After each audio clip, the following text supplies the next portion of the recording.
But it feels different today? It's a little. We got new digs. Huh? Are the digs? The digs. I mean, just the digs are the same. The background looks a little bit different. It looks a little bit nicer, huh? You notice something in that soccer ball right right there. We got. It's Yahoo-fied. There okay? we go. Yahoo! Boom. Okay, that's what everybody was waiting for. We're excited to do this. Hello, everyone. We'll get the introductions out of the way, but we're part of the family now. We're part of the Yahoo family, bro. Exactly. Okay. So my name is Christian Polanco. That's right. Oh, yeah. Nice. Okay. This is like the government introduction. Okay. Pleasure to meet you guys. My social security is, Hi, my name is Alexis Guerreros. I'm the wacky neighbor. Wacky neighbor. I love it. You're like Kramer, but less racist. Yeah. But well, yeah, that was after the show ended. So if you just go by the sitcom, you don't know that. Exactly. Yeah. Exactly. No, but we are the Cooligans. And by the way, a lot less race. I want to make it clear. Extremely less. Yeah, but like a 0. Make that very clear. But we're excited to be here. Look, obviously the show is fun, silly, but look, we cover soccer, football. We're stand-up comedians. We're here at Yahoo Sports on the Yahoo Podcast Network, and we're excited to bring you the beautiful game in a slightly different way. That's right. And if you can't tell from our voices, our accents, we're from New York. We're from this area. I'm born and raised in Newark, New Jersey. He's from Brooklyn. We've swapped. You live in Jersey now. I live in Brooklyn. That's right. That's right. Your mother's like, why are you in our house? I said, we swapped, bro. I said, I work in waste management. You're in IT now. Right? I do a couple no-shows. So, but we're excited, especially during the Euros, during Copa America. There's a lot to discuss. We've been doing this for a long time. So if anybody is new here, get on board quickly. Yeah, and also, they're like probably a few minutes into this thing, you're going to be like, man, there's a lot of jokes on this show. They don't seem to take anything serious at all. Yeah, that's right. We're comedians. It's going to be funny. We got an air horn button, okay? That's right. How many shows you know got an air horn button that don't play reggae? Okay, but anything can happen on this show. Bro. Bobby Connors might walk through that door if you get that reference. So again, a lot to go over. So let's just get right into it because today's a big day. We're recording this a couple hours before the U.S. play against Uruguay. You nervous? At Copa America. Are you nervous, Christian? Your boy's a little nervous, okay? Yeah. Uh-oh. Okay. Look, obviously, a lot on the line. This is to see who's going to qualify for the knockout rounds. The U.S. we have to go over a little bit of the stuff that happened against Panama as well. But we're looking forward to this game because I think the main question is, right? Look, there's a chance that the U.S. wins and still don't go through. But that would take a Coco Carrasquilla-less Panama right. beating Bolivia by like 6 goals. It's a fun thing to say. Coco Carrasquilla-less? Coco Carrasquilla. Yeah, but less. Because he's not going to be there. Okay, that's right. I thought you were adding something to his name. You could also go with no Carrasquilla, but I didn't want to start the show off already with that. Correct. But look, here's the question. I think most fans will tell you that the vibe we had going into this, the positivity, seems to have dwindled away. And now it feels like, yo, how come we're not as good as I told everyone we would be? Is how it feels. Why is the U.S. men's national team making me a liar? Right, making me look bad. You're making it hot on me, in my opinion. Why would they do this to us? But really, the main thing is obviously after the game against Panama, during the game against Panama, obviously there was a very controversial. We'll talk about the red card in a second, but there's an important match coming up tonight.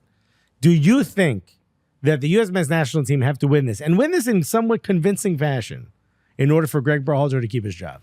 They don't have to convince me of anything. They just have to Not you. I think you and I might be on the same page. They just have to win the game. I mean, if they can win, not only is it a big win for this tournament, but it's a big win in Gregg Berhalter's U.S. men's national team coaching career. You know how much I hate buzzwords, but would it be a signature win?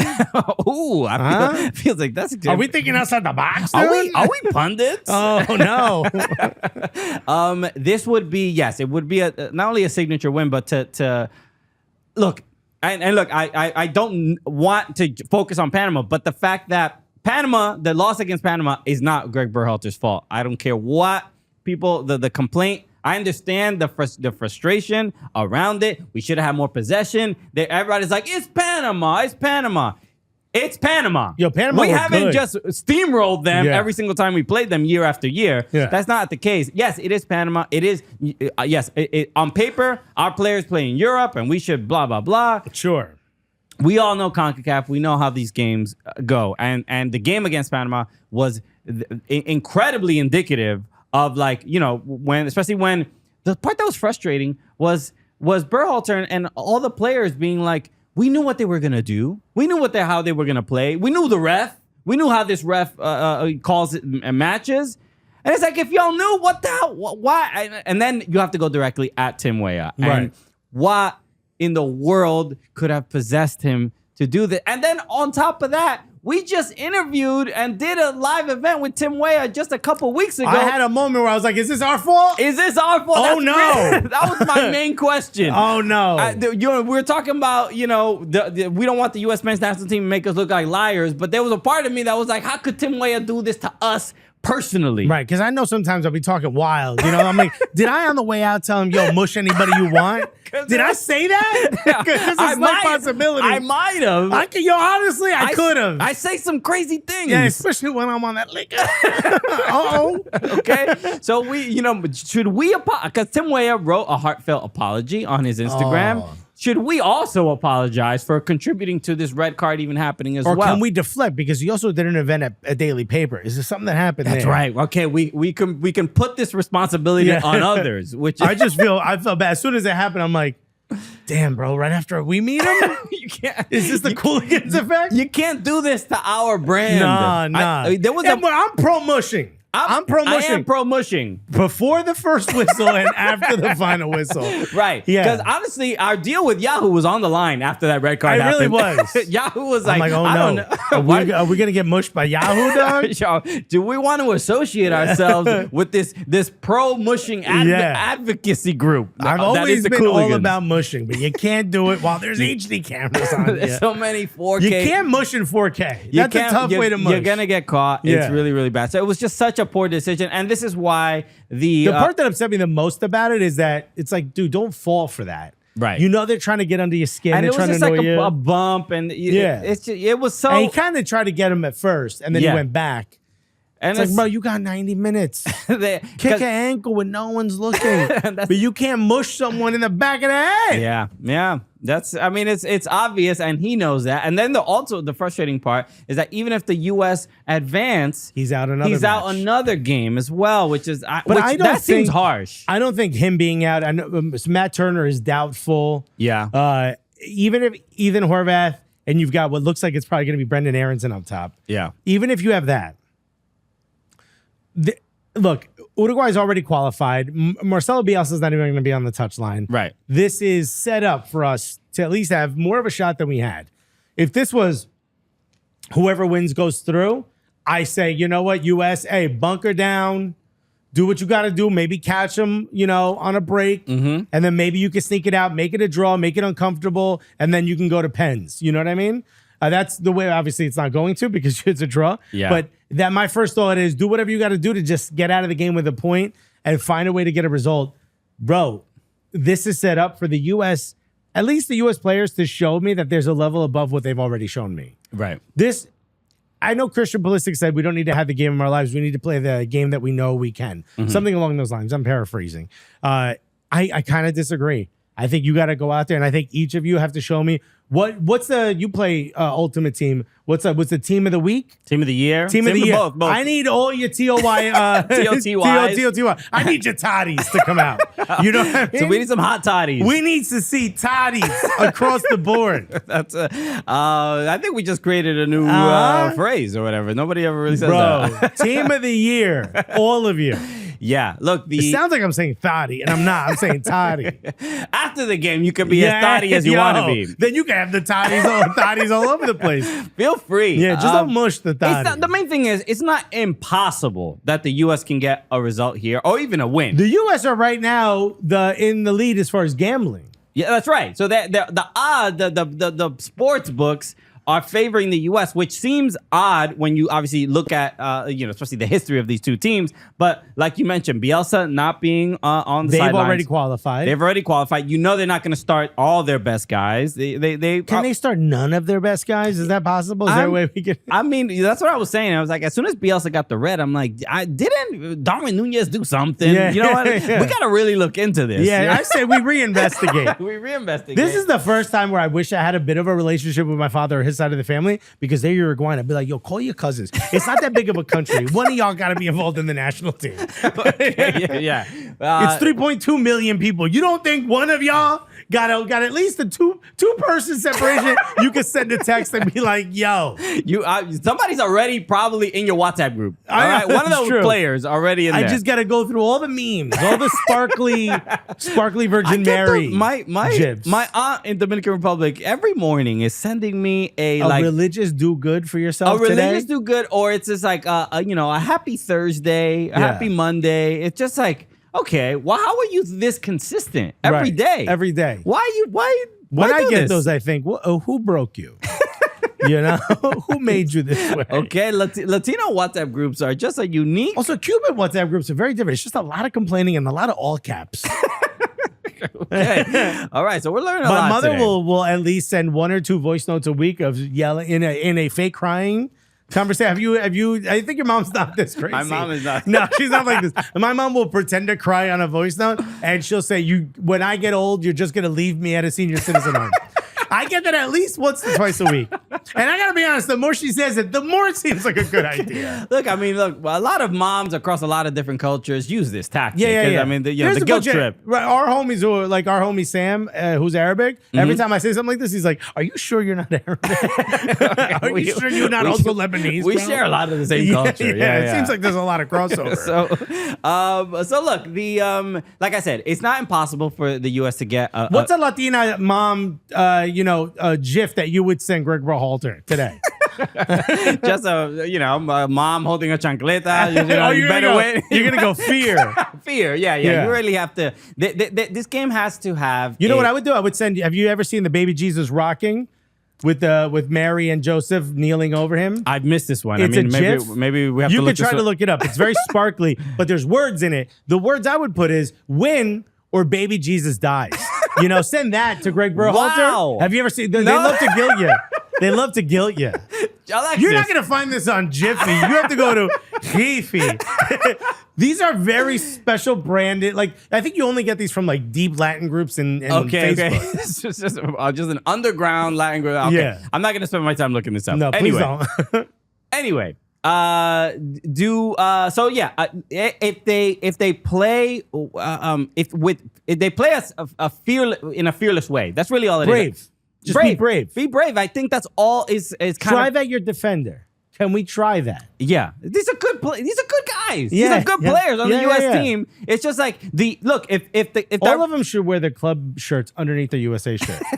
I want to see how you play against Milan. When you play with Milan. That's what I want to see. This is the guys are gonna just play if they just play confidently. If that red card doesn't happen against Panama, I think we wipe the floor with them. And that's. Could you imagine a world where Tim Weah doesn't mush anybody, right? And again, we didn't tell him to. I mean, we didn't tell him to, right? He doesn't mush anyone, and Serginho Dest isn't injured.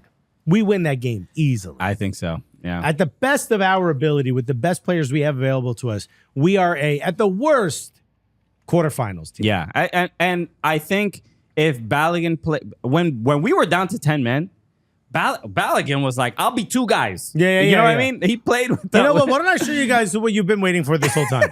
So that was great to see. I mean, the goal was spectacular, but more the pressure he put defensively, the constant the link up, was great, and that's why the questions about like did Pepe need to even come into that game? It didn't seem like a necessity. Think about where we were a couple months ago, where people were saying Pepe should be the starter, and now we're like, well, maybe do we even need him? Yeah, I mean, Balogun has I think come into his own in this tournament because there was always a lot of doubt, and there was always we have 2 proper strikers. And these last 2 games have felt like, oh no, I think we kind of have one, and then the garbage time other. I won't say that. I think Pepe is a change of pace. Okay. Because okay. I think Tony Meola, I think, said it best where he's like, Pepe can be more goal dangerous. He takes more opportunities. He takes more chances. Yeah. Where I think Balogun, just a little bit more of a polished product. You know what I mean? Makes smarter runs, knows when to do it. You may want him to do it more. You may want him to kind of gut it out every once in a while. Right. But he kind of is a little bit sharper in that sense. So the lineup. Not to say Pepe can't. The usurp him lineup later. for today. This is the potential lineup, right? 'Cause Yeah. nothing's So come we out don't yet. know what it's gonna be, but I mean, this is what Fat Mob is predicting. No Tyler Adams. No Tyler Adams, which I think would be interesting. That this Is he injured? I mean, he is on like a minutes restriction. I'm saying though, why was it the beginning of the match minutes restriction? So the it's as far as having Adams, having Musa over Adams, I'm okay with it. Adams hasn't necessarily been bad or anything like that, but he is. We're not going to expect more than one half from him, than 45 minutes. So I'd be fine with this, but I think Adams starts this game because I think the not having Tim Weah in there, if for some reason, if we have. I mean, Musa seems like in the second half. This is when we bring him in. But my main concern really is Brendan Aronson. Like, he is not as aggressive of a winger as in the attack, but he's better defensive. You think so? Yeah. He is a dog. He's like his engine is his best feature. I don't know. I mean, Tim Weah sort of plays as a defender as well. No. He's great one-on-one defending, but as far as counter pressing is concerned, as soon as you lose the ball, Brendan Aronson is. It's just his locks are flowing in the air. Brendan Aronson, didn't have a great time in Bundesliga, Union Berlin, and none of our guys besides Pulisic really, and who else? Anthony Robinson. There's a few guys that are having some success at the club level, but Gio Reyna didn't have a great. But the U.S. have never scored without him on the pitch. Okay, in those last few matches, McKennie, Balogun kind of had a tough second half of the season in Monaco. McKennie is looking for a new home, potentially going to FC Cincinnati for $12 million a year, which is crazy. We shall I mean, see. we're talking about players that are using the U.S. national team as sort of a reprieve from their club form, which I think is huge. It's a little. It's not a vacation either, No, it shouldn't be relaxing. I honestly don't know what the word reprieve means, but I think it's a break from the norm, if I'm not mistaken. Pretty much, yes. So look, it sounded right though. You got to give me that. I am hopeful. I think.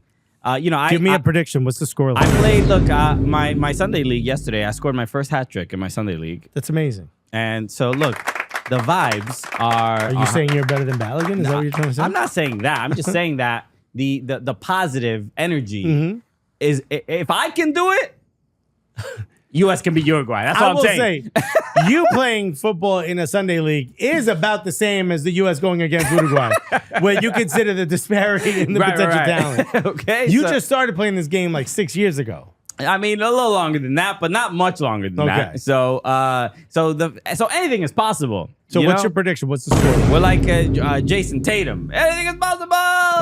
He's just stealing Kevin Garnett's thing. Anyway, I don't want to hit this button again. What's your prediction? My prediction is, I think U.S. wins this game. I think they're actually winning this game 2-1. That's exactly what I said on the show. Yeah, I think they're again. Uruguay does not have to win, and also if U.S. wins, that does not mean that they have advanced either. No, but Panama is not beating Bolivia by 5 goals. If that happens, then Gregg Berhalter gets an extension because none of this is his fault. that man is a saint. Yeah, he's done everything he could. It got nothing to do with you, dog. Okay, there seems to be. Oh, the thing is on. There seems to be powers at work that are not in our control. Right. You know what? Streets don't want us to succeed. That's all it is, bro. That's all it is. So, yeah. So I think they can. I mean, I don't want to sound delusional, but I do honestly think they can do it. It's going to be difficult, but I think if they go in with just a real level of confidence and not be afraid of Uruguay, who have looked very good in this tournament. I understand. Uruguay that. have looked, I think, the best of the entire tournament. But Uruguay has, they played, obviously, they played Panama. They played, why am I forgetting who else was Chile, in the group? No, they played. The hell? Who was in Bolivia? that group? What am I Bolivia. forgetting? Bolivia, yeah. Obviously, the Bolivia game, they embarrassed them. You sort of you would expect. As you expect. Which is what we should have done in the first But the game match, against but Panama they won 3-1, I believe. Yeah. But it wasn't, It wasn't easy going. exactly. Panama can make things difficult for you. But this will be Uruguay's most difficult game in this group. So let's see how they handle it. But I think they can do it, man. I have a theory. Marcelo Bielsa can't be on the touchline, right? Right. Suspended. Bro, when that rule came out, these people didn't even have telephones. Now, this guy could be in another part of the stadium feeding direct lines into an AirPod. Sure, but when you don't have the, Bielsa sitting on a water cooler, on the I in the disagree. technical I think area, you're still getting tactical. Here's what I said on the morning show. Let me know what you think. I think they should be forced to sit in an empty room and watch like a long movie, like Inception or something. And then at the end of the match, I'm gonna quiz you on what happened in that movie, and I need to know you watched that. Marcelo, you're gonna have to watch Shawshank Redemption. Yeah. I'm sorry. Tell me what happened. Okay. That's a good option. You should not be able to focus on the game. That's You should get one phone call like jail. It's at halftime. You get one phone call. They very quickly tell you what happened, and then you can tell them like, but you gotta give me an extra midfielder, and then you gotta hang up the phone. The opposing manager gets to listen into it because 100%. the He's in the room. He's in the room like your cellmate. I like this idea. wait for you to finish using your phone. Hey, these are people listening to these. You know that, right? Hey, be careful what you say on there. Chill. Code words. Okay, I know you 400 birds. I know you miss your lady quite a bit, but be careful what you say on there. Easy now. All right. So the game is gonna be in a couple hours. Let's look. The U.S. winning is not impossible. So let's just root for them and see what happens. If we're being completely bodied, if you're listening to this after the match and we got completely bodied by Uruguay, just tweet at us. Haha. That's it. Just let us know. Tag us. Tag Yahoo Sports. Let them know. We all are aware that you're laughing at us. Just I will get to it in just a second, but we'll talk a little bit more Copa America because Mexico also That's right. crashed So out. Euros And is still happening. and we got to go over Euros and as well. England won running backwards. Okay. So let's get to it.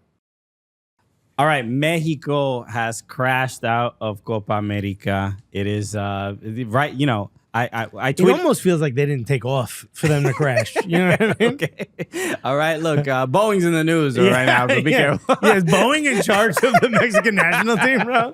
Because the doors are flying off this thing mid-flight. So, but this is the main thing.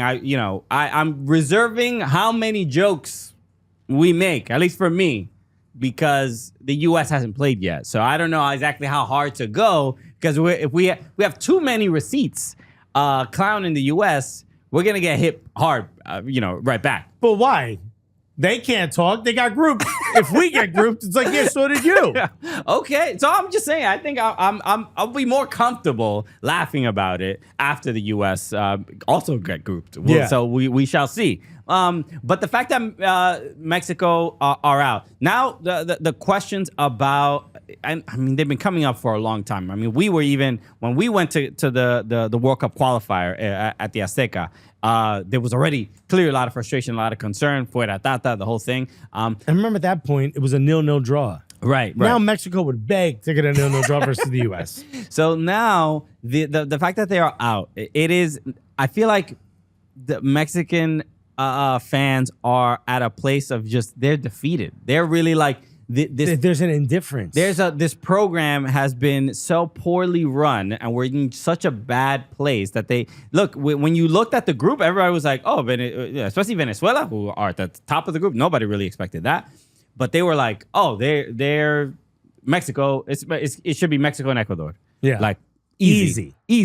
And that is very much not the case. You know what this all. reminds me of? Because we had a conversation with Diego. Remember who came to see us at the comedy show? I've also had conversations with other friends of mine that are Mexican national team fans. And when you ask them, how do you fix this? There's a long list and none of them are the same. It seems like literally everything needs to be fixed. This reminds me of a very long time ago when I was in the real estate world. This sounds like I was scamming. No matter how I say it, it sounds like I was involved in something illegal. But a friend of mine would just literally go on the MLS, which was the listing service. I forget what the M stands for, but he literally would sort to the cheapest and then go look at those homes. Just find the cheapest possible homes and see if he could fix them up. And I remember once we went into one that was completely abandoned, and he actually goes, it's not that bad. And he goes to take a piece of the wall, and the whole wall crumbled down. That's how this Mexico team feels. Like, if you go to fix something, you're like, dude, it's not that bad. If we get another midfield, everyone is just going to collapse. Like, everything from the bottom up. Well, it's like that video of the guy standing in front of the door and the house falls on him, but the door, he falls, he goes through the door. Or through the window in like an old-timey film. Right. This Mexican Federation, down to how much the owners of the clubs have influence within the federation. Previous years, the thought was that they picked the managers themselves based on how the season went of the national team, based on how the season went for the club. Promotion relegation. They took away promotion relegation. That promotion relegation not being there kind of limits really the interest of some of the lower league clubs, maybe, of developing players.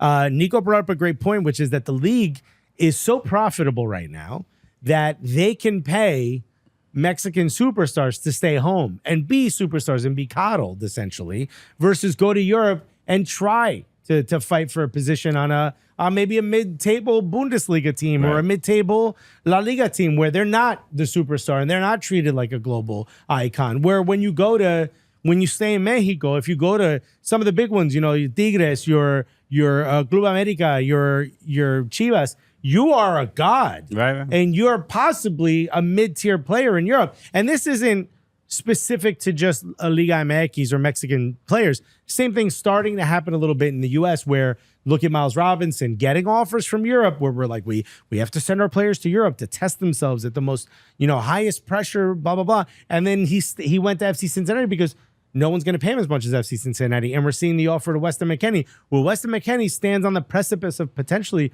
a great career. He was on the outs in Juventus, stays there, becomes a match in, match out starter. Now it's seemingly needing to be moved for financial reasons, or maybe he just doesn't get along with the manager, whatever the case there may be, getting this massive offer from FC Cincinnati, where I'm expecting his quality will drop a year into him playing in MLS. Yeah. Where that wouldn't happen if he was fighting for a spot at a European club where promotion and relegation is a potential, like the failure poison isn't, you got a better draft pick. Right. Or I mean, in Weston's case, he's not necessarily worried about getting relegated, but maybe not making Champions League or something like that. There's an immense amount of pressure. But that's still a potential. The relegation is still a potential. Making it to Champions League, fighting for, your spot on a team where you're not guaranteed. Weston McKennie goes to FC Cincinnati. There's no way he's getting dropped out of the starting lineup. There's no way he's not coming back next year. You know what I mean? If you're paying someone $12 million a year, you're going to live out the rest of this contract. In fact, you've got 10 more appearances to do. Here's all the Buffalo Wild Wings in the neighborhood. You got kids waiting in line to sign autographs. Put on this Chuck E. Cheese costume. Yeah, 100%. You got 100%. You're going to throw out the first baseball in these 8, Major League Baseball stadiums and lower league stadiums. The same thing seems to be happening for the Mexican national team, where you have players that the European players who are seemingly informed, like Asante Jimenez, puts on an El Tri shirt and cannot find the goal. Yeah. His feet don't work, The signal from his brain that goes to the left foot is now going to the right foot and vice versa. He seems to be confused. You've got Chucky Lozano, who had a pretty good season, seemingly on the outs with the national team. Yeah, it doesn't even seem like he's interested in wearing the shirt anymore. No one is. Isn't this weird to you that, like, Chicharito, right? Like, okay, maybe throw a party with a couple ladies or whatever the case may be. Whatever. All alleged, we don't know. All alleged, we don't know. We definitely did not get an invite, and we told no one to wish anyone at that event. But he does that, and then seemingly is out with the national team. Carlos Vela doesn't even want you to bring up the Mexican national team. His brain literally shuts off if you say El Tri. He's like, bro, I'm from Belize now. I don't know what you're talking about, bro. Carlos Vela is more likely to play for the Bolivian national team than he is for the Mexican national team. The fact that, yes, there have been, bad breakups in the Mexican national team sort of history, in recent history, and it's not a good sign. So this is why a lot of the narrative has been about not just the play on the field, not just the players. I mean, we see the tweet from our friend Wisa Vasquez from MKT Jersey and a Mexican soccer show, and that just says more players playing in Europe, more players playing in Europe, more players playing in Europe. He says it 6 times, and he says that's it. That's the answer. Actually, I feel such a kinship to this tweet because he missed the "in" he on the missed second line. A little typo. And let me tell you something. This is me. I do not reread my tweets before sending. I don't edit. I've always thought this is why you don't. You're not. You can't be handling the Cooligans account. Yeah, you get upset with me when I do that because I'd be like, oh, I didn't mean to say any of these words. I just hit send. So this is the conversation has been that, and then also that the Mexican Federation prioritizes making money over having a strong programming and developing good players. And you see that the evidence of that is the constantly having games in the U.S. and not really focusing on having even games at the Azteca and having games within Mexico. So many friendlies in the U.S. like trying to just sell out stadiums and bring in money. And it makes me think. Well, I mean, we've seen this in CONCACAF, right? Where there are people that prioritize making money over anything else. And it seems to be that this is getting louder, like that the people that are running the federation are going to be held more accountable. So this is a look. The performances, getting 4 points in Copa America, it's not terrible. I mean, it's just they didn't score enough goals and they lost out on goal difference. I don't think it matters goal difference. I don't think it matters how you don't go through. Not being one of the strongest teams, you were the torchbearer for CONCACAF for decades. Right. This was by far the strongest club. The strongest nation. It took decades for the U.S. to even potentially match up with Mexico on a consistent basis. It took decades for Canada to get to the point where they could compete with Mexico. For Canada to be the only one that gets through. The conversation for Mexico is probably a lot deeper than it is for the U.S. The U.S. is a realization that the talent level we thought we had may not be what we're getting. We've always touted this youth movement for what its potential could be. To see that we're not going to reach the potential we thought we could reach is a little disheartening. For Mexico, there is just nothing that gives you confidence on the pitch. Maybe the fact that Edson Alvarez's backup, Romo, seems to be pretty good. Mm-hmm. Maybe it's the fact that you don't necessarily need Guillermo Ochoa. You've got 2 keepers that could potentially carry the torch.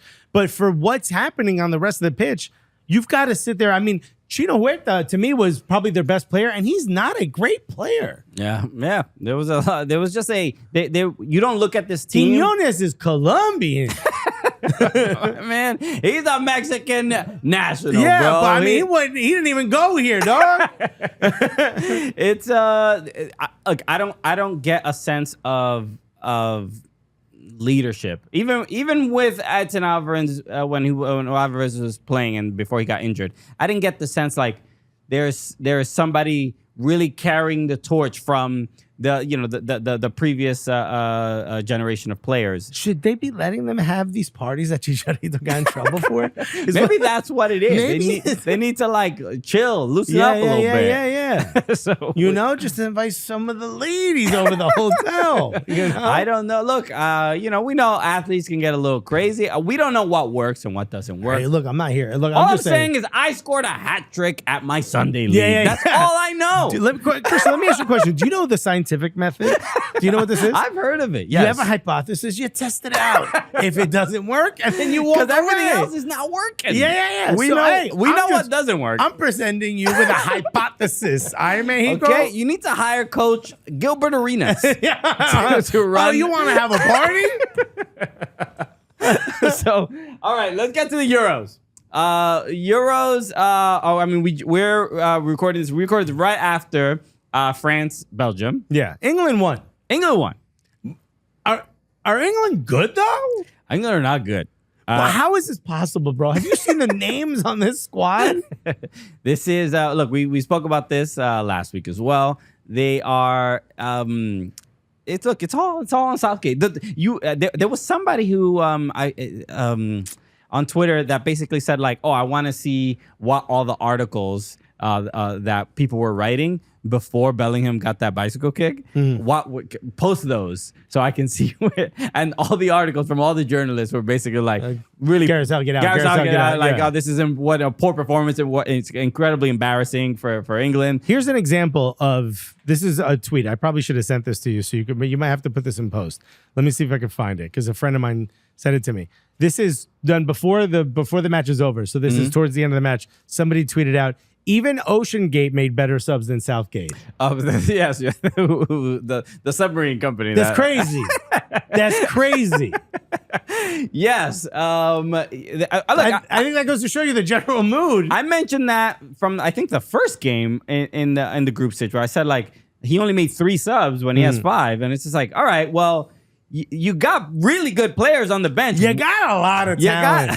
It's kind of, you're sort of drowning in talent on the bench. Why aren't you using Imagine you had a spill, and instead of using the 18 rolls of toilet paper you have at your disposal, you use your shirt. Do you understand what I'm saying?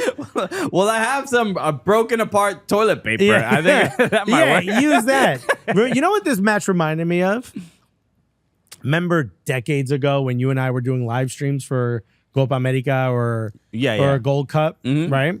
And there was a challenge, right? If we got like I forgot what it was. It was like food. No, but if we did something wrong or if we got the prediction wrong, you and I would blend food, like that's right, crazy stuff. We would blend foods together. There was one time when to this day still makes me dry heave, where we got a bunch of McDonald's. These are all great things. Big Mac, everybody loves it. Loves it. Chicken nuggets, who could go wrong? Milkshake, that's a meal already. French fries, oh my God, what a wonderful day. Is my wife not here, right? And then you put all that in a blender and barbecue sauce and hot mustard, everything, ketchup, and it wasn't really blending. And you thought, let's add water to this. Right. And what we quickly realized is all the fat rose to the top. It was one of the most disgusting things I've ever drank in my life. And I remember thinking, why would you add water to this? But I guess I had to, because if not, because it couldn't mush. blend. Yeah, it was just mush. That to me is this England team. You took a bunch of things that we all love, and somehow you made me think of it as like sickening. It's a poor product that shouldn't. It shouldn't be near each other. This is look, and again, everybody's saying this. We're all saying this sort of the same thing. Like, how is Southgate leading this team and getting such poor outcomes? Christian, their first shot on target was in the 90th plus 5 95th minute. You all doubted me and said I was a big dummy for saying that Harry Kane should be benched, right? Everybody's like, oh my God. He shouldn't be benched. Oh my God. But look at yes, he ends up Click on his face. How many opportunities did he have? No one passes him the ball. He was talking to Declan Rice in the 80th minute. That's how far back he had to go to touch the ball. This is not, why am I defending Harry Kane? This is not Harry Kane's fault.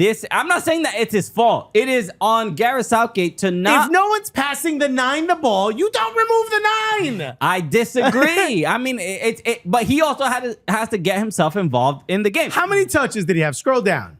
Let's see. You bugging. 28 touches. In a game that had extra time. That's what he doesn't pass himself the ball. So look, something has to change. That's all I'm saying. You're treating the symptom, not the disease, bro. I disagree. This isn't his fault. How about it's Jude Bellingham trying to be the guy, bro? Every time he gets the ball. And I know that's going to cause a lot of heartache and we're going to get a lot of comments, but I'm sorry, bro. He wants to be him every time he touches the ball. He doesn't pass Phil Foden the ball. Have you ever seen Phil Foden look this bad? Have you ever seen Phil Foden pass the ball backwards or laterally only because no one's making themselves available to him? Have you seen? What are we talking about? Harry Kane is not the problem. Have you seen the quote from? I can't find it now, but Karim Benzema talking about how people. He doesn't want to be the type of footballer that has a terrible game but then scores in the 90th minute and everybody's like, oh wow, look, a hero. He played an incredible game. Like, meanwhile, England's like, we'll take one of those.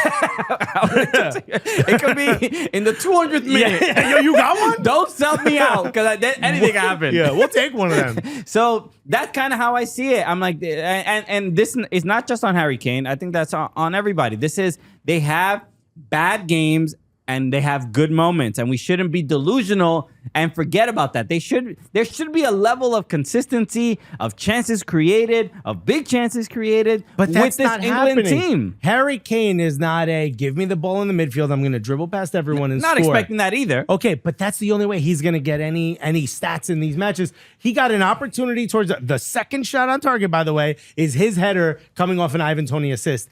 Think about how insane that is. Think about the fact that these guys are not getting any opportunities because they simply are not getting the ball. For some reason, Gareth Southgate You're just putting the blame on the midfielders. Did you watch the midfield not even run and make themselves available?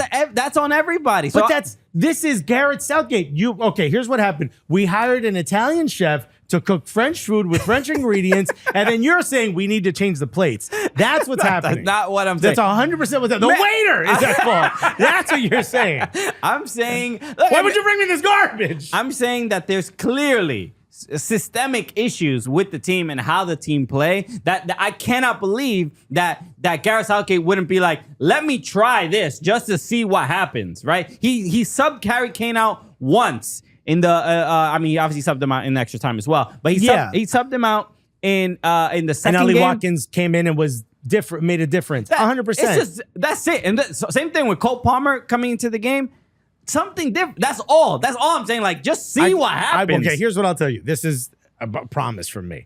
If Harry Kane were benched in this match, Gareth Southgate would be fired before the half. Because that's just such a crazy thing to think of. You have someone who's almost automatically a scorer. The greatest scorer of our generation, probably. Sure. The purest number 9 that England's produced since, I don't know, another guy who gets drunk. But he's not even... you want to sit You're him? putting the blame on the midfield, and he's not changing the midfield either. He barely does anything. Literally the problem, yes. Kobe Mainoo came in and started making forward passes, and everyone's like, whoa, Declan Rice gets the ball, and he's got his arms out. He's like, why is no one making themselves available? They're staying in the shadow of the person that's pressing them. They don't move. Bro, why? Who told you not to move? We all know you move. It's wild how there's not much movement within the midfield of just like creating space, just like shaking off defenders a little bit. Like, there's really not much happening. In Phil Foden, when he plays for Manchester City, you see him move. When Bukayo Saka plays for Arsenal, you see him move. It's also, look, all of a sudden they come into this and you're just like, what the hell's going on? Slovakia,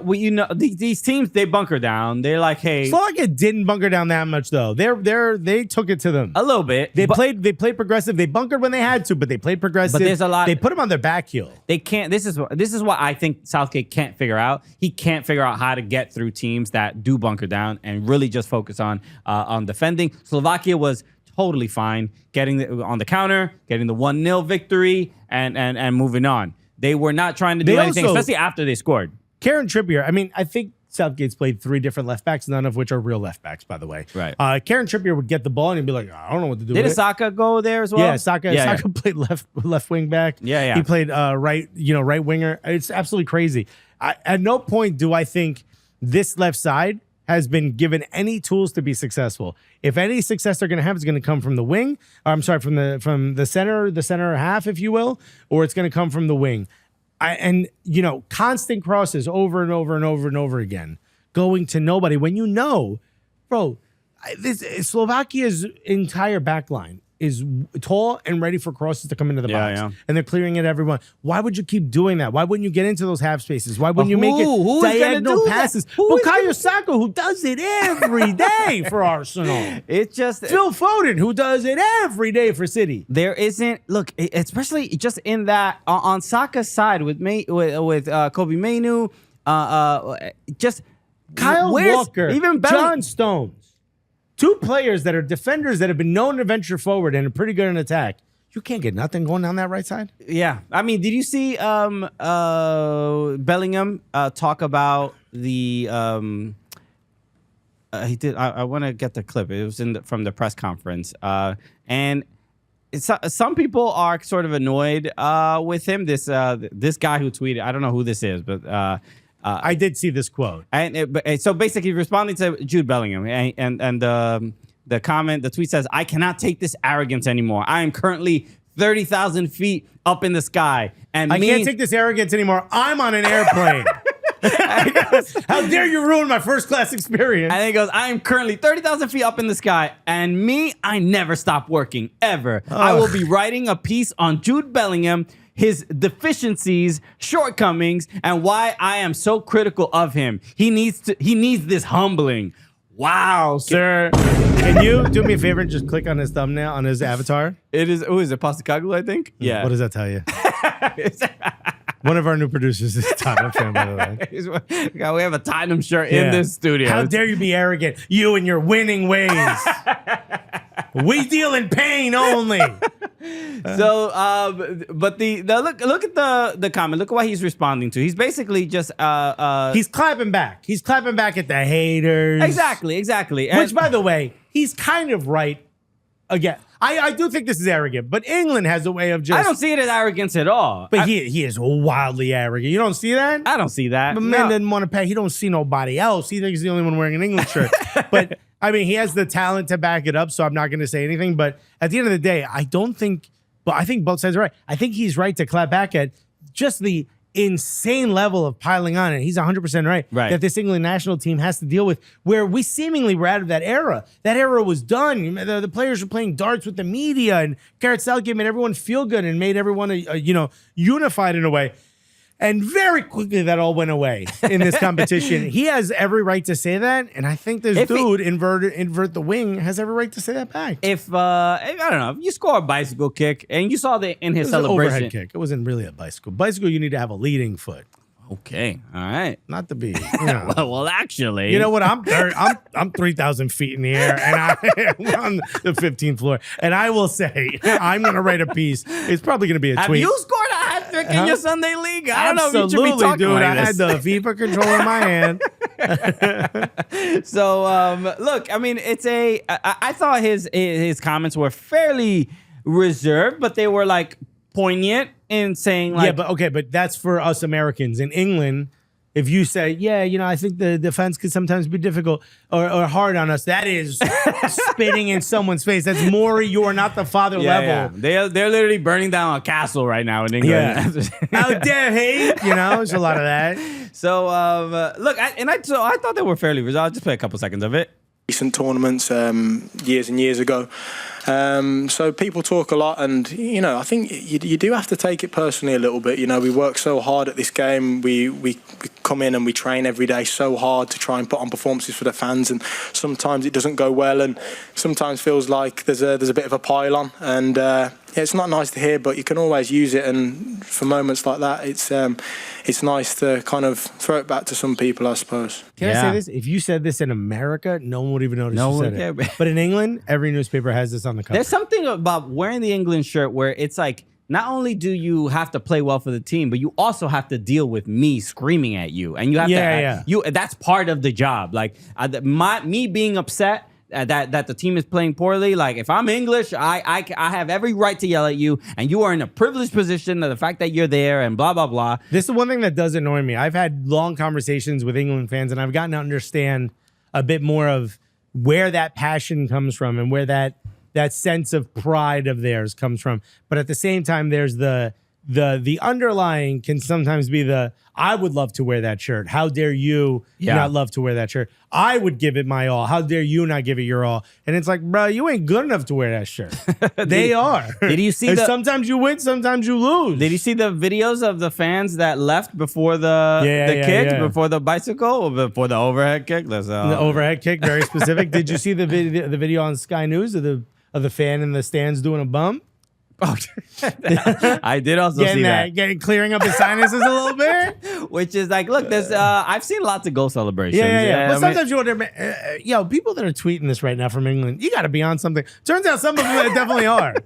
People go a little too hard in these games. Some of them are also rooting for Bolivia against Costa Rica. Let's just say that. But they need the cleanest of clean. They got 2 eyes on the Euros and 1 nostril on Copa America. I think you guys get where I'm going. Exactly. But no, this is it's an interesting dynamic because every sort of national team has its toxicity. We have it with the U.S. men's national team or whatever. But there's a certain level of like a line I feel like the USMNT fans, there's a line we sort of don't cross where it sort of. Well, I think that's a lot of lines are crossed after the last match. A lot of lines are done as well. Yeah. Right now, England fans are like, we're on lines, mate. But the fact that, it gets this like egregious, and not only the media, but the fans as well, that I think the media riles up the fans as well because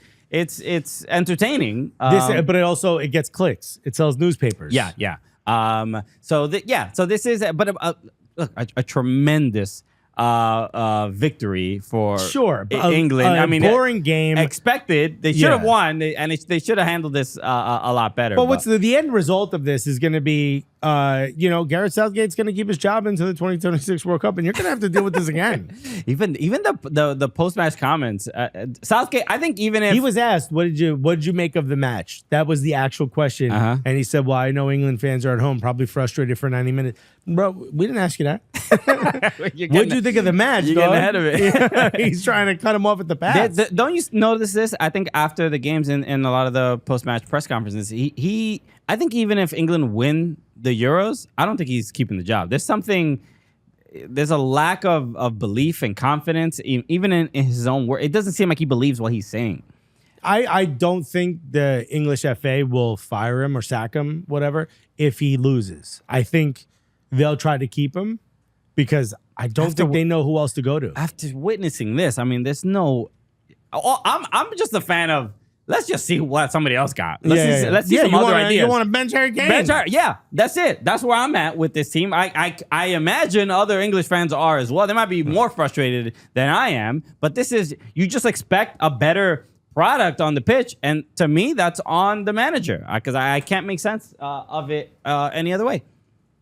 It's frustrating. Well, not for us because we're USMNT fans, but if you're a Three Lions fan, rough. All right. Let's also talk about France and Belgium, which finished up. Belgium come crashing out, whimpering out of this competition. Not great. France also not that inspirational. Both. Look, I think this Euros has been anybody who you thought was going to be good or entertaining has just not been. Unless you Austrian, or Spanish or German, you really struggling. Yeah, unless a Balkan, it's like the vibes. The teams that look like they're trying to win. You know what I mean? Who's having more fun than the Romanian fans? Nobody's having more fun than the Romanians. We got to go to Romania, bro. We need to come. We need to hang out in Romania. Okay, said no one ever. We got to go. We got to see what the vibes are in Romania. But I'm happy to start saying it. So, bro, where's our Romanian contingent? Yo, we got Romanian fans. You know who's Romanian? Sabrina Ionescu. From the New York Liberty. The New York Liberty. Yo, Sabrina, talk to us. What's good in Romania? Who we do not know personally. No, she's a listener. She's a big fan of the show. So, Sabrina. Love Bree. Yo, Brina. But France and Belgium, you sort of expect an exciting game at the very least. You expect them to, we saw the World Cup final. We saw what France was capable of. Yeah. And this Euros, I don't know exactly what's going on. Actually, you bring up a good point because in that final, Kylian Mbappe had 3 goals. He had a hat trick. Yeah. In a losing effort. In a successful tournament so far, having now gotten to the semifinals, they've won one match, 1-0, and they've drew 3 times, having scored only 1 goal the entire time. Right. Because there's been a lot of own goals. In fact, even in this match, this is a Vertonghen own goal. Yeah. Are you worried? Is own goal leading in the Euros? Bro, Todd Bowley wants to buy own goal. Todd Bowley. That's how many goals. $400 million transfer fee. 38-year contract. We'll amortize it. Don't worry about it. Okay, we'll sell another hotel. We'll figure it out. We're good. We got a lot of real estate. So look, are you worried about France? I mean, worried is not the word. I am unimpressed. I think this. I'm actually more impressed they've been able to win something. It goes over without winning. I think that as soon as in this game had a little bit more of it was a bit more hectic than I think the other games in the past. They didn't necessarily. They dominated. They had. Yeah, there was more momentum, but they didn't dominate possession. Right. To correct myself, by the way, they had 1 win and 2 wins and 2 draws. I said 1 win and 3 draws. Yeah. So this is it's interesting. Even like the players that always figure something out, right? Mbappe, you give him the ball, like he'll do something, and those moments are just not happening, right? Yeah. Where I don't know if it has anything to do with the injury. I don't know if it has anything to do with like the fact that 4 guys are on him whenever he has the ball, Right. especially when he's at the top of the box. There, everybody knows what This he's guy's capable. going to try something. Let's Exactly. stop him. So Yeah. they're getting ahead of it, and nobody else is really stepping up. And really, the best. I think the only reason France have gotten this far is because of N'Golo Kante and his defending, and they've needed to break up plays and defend really, really well. So they're lucky that N'Golo Kante is back, because I think if anybody else was in that position, I think France are already out, because Belgium did have a couple. They didn't have huge chances, but there were a couple nervy moments for France, and having a player like N'Golo Kante helps quite a bit. Yeah, there also seems to be some disconnect with Antoine Griezmann and the forwards, whoever they are. I'm just not seeing that magic. And maybe it's because they're asking Antoine Griezmann to play a little bit more up than he has. Remember, what was it, the World Cup, where he just sort of took a somewhat more of a deeper lying position. He was the Messi role. Yeah. He He was just kind of like, dribbled I'll up, go where you walked need me. into spaces, and Yeah. kind of had a little bit more view of the pitch and was able to be a bit more influential, where I'm not questioning Didier Deschamps in any way, shape, or form, but I wonder what the decision was to bring him up a little bit closer. It seems like how minimalist Gareth Southgate is, where he's like, well, if Trent Alexander-Arnold runs into the midfield, he's a good midfield. Let's just start him in the midfield, Right. and you take away that benefit of giving him the time to run in. It seems like maybe that's happening with Griezmann, but again, I mean, we're picking at straws here, because this France team is just filled with so much quality outside of maybe Upamecano, who makes a couple mistakes here and there. I think everyone else is an incredible player. Yeah, I mean, we saw that tackle from Theo Hernandez, which God, saved the goal essentially. But I think the bigger question here is like, Belgium, where are we at with them? Yeah, well, who cares? The end of the golden era has been pawned. Because the gold has been De sent to a pawn shop. Is De Bruyne at the World Cup? He's done. I mean, maybe he goes to a World Cup. I can see him. I can see these guys pushing it to one more tournament. But are him and Lukaku going to be the starters? Probably not. Vertonghen is how old? 34? Click on Vertonghen. Yeah, I mean, this is a team 37. Viejito. Señor Wow. Vertonghen. Wow. He's sponsored by Epsom salt. You do not.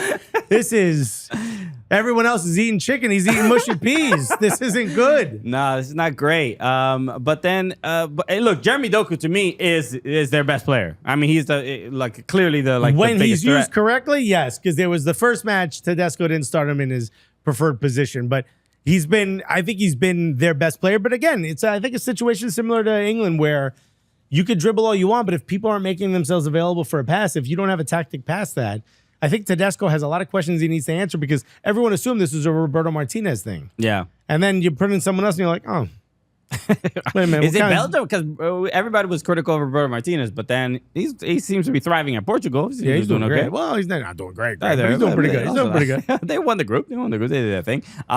Yeah, this is obviously we're recording again right in between the two matches in the Euros. And obviously before the Copa America matches today.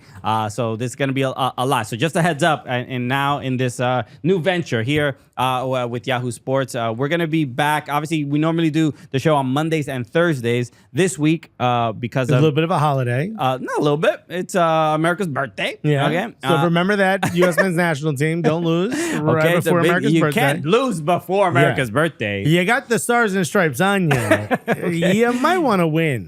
So Think of the vibes at the barbecue if Yes. the U.S. win and get through to the knockout stage. I don't even want to get my hopes up, Bro. I'm thinking about those vibes. Each of those glizzies will be just a little bit juicier. the glizzies are gonna be glistening, bro.